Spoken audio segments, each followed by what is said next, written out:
Bigating TV executive, papalitan na sa pwesto. Joshua Garcia nagsalita sa pagkakadawit sa Katniel breakup. Tingnan ang mga detalye.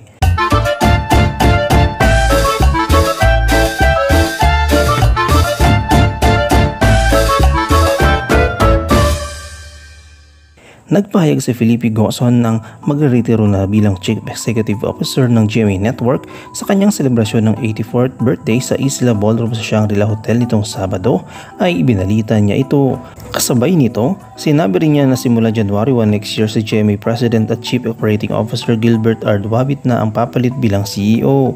Sa kabila nito, mananatili si Gozon bilang Chairman of the Board at Advisor.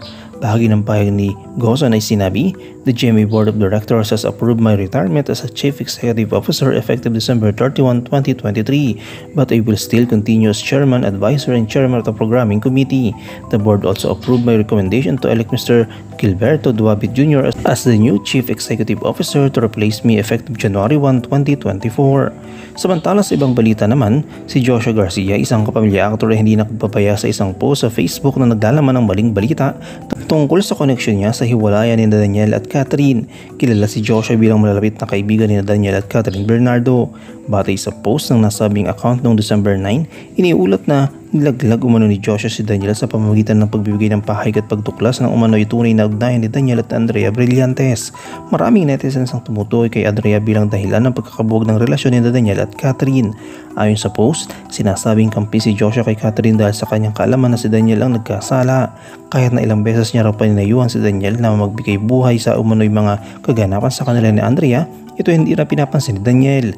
Nakasaad sa post na masumusunod ay aniya, Joshua, inilaglag si Daniel Padilla.